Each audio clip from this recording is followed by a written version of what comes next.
I-STEM Indian Science, Technology and Engineering Facilities മാപ്പിലേക്ക് സ്വാഗതം. ഈ വീഡിയോയിൽ I-STEM പോർട്ടലിൽ നിങ്ങളുടെ ഇൻസ്റ്റിറ്റ്യൂട്ട് എങ്ങനെ രജിസ്റ്റർ ചെയ്യാമെന്നത് നോക്കാം. www.istem.gov.in സന്ദർശിക്കുക.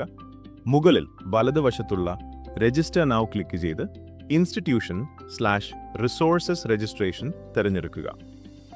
I-STEM സഹകരണത്തിനായി നിങ്ങളുടെ ഇൻസ്റ്റിറ്റ്യൂട്ടിനെ സംബന്ധിച്ച എല്ലാ നിർബന്ധമായ വിവരങ്ങളും പോയിന്റ് ഓഫ് കോൺടാക്റ്റും പൂരിപ്പിക്കുക. ലൊക്കേഷൻ ലാറ്റിറ്റ്യൂഡും ലോഞ്ചിറ്റ്യൂഡും ലഭിക്കാൻ സെലക്ട് ലൊക്കേഷൻ ബട്ടൺ ക്ലിക്ക് ചെയ്യുക. പോപ്പപ്പ് പേജിൽ നിങ്ങളുടെ സ്ഥാപനത്തിൻ്റെ /ഇൻസ്റ്റിറ്റ്യൂട്ടിൻ്റെ പേര് ടൈപ്പ് ചെയ്യുക. മാപ്പിൽ ലൊക്കേഷൻ കണ്ടെത്തുക. തുടർന്ന് സെലക്ട് ചെയ്യുക. ക്യാപ്ച നൽകി സബ്മിറ്റ് ക്ലിക്ക് ചെയ്യുക. Institute registration request I-STEM nodal centre അവലോകനം ചെയ്യുകയും ആവശ്യമായ നടപടി സ്വീകരിക്കുകയും ചെയ്യും. അപ്രൂവലിന് ശേഷം തുടർ നടപടികൾക്കായി ഇൻസ്റ്റിറ്റ്യൂട്ട് ഹെഡിന് അവരുടെ രജിസ്റ്റർ ചെയ്ത ഇമെയിൽ ഐഡിയിലേക്ക് ലോഗിൻ ക്രെഡൻഷ്യലുകൾ ലഭിക്കും. Thank you for watching. I-STEMനെ കുറിച്ചുള്ള കൂടുതൽ ട്യൂട്ടോറിയലുകൾക്കായി ലൈക്ക്, ഷെയർ ആൻഡ് സബ്സ്ക്രൈബ് ചെയ്യുക.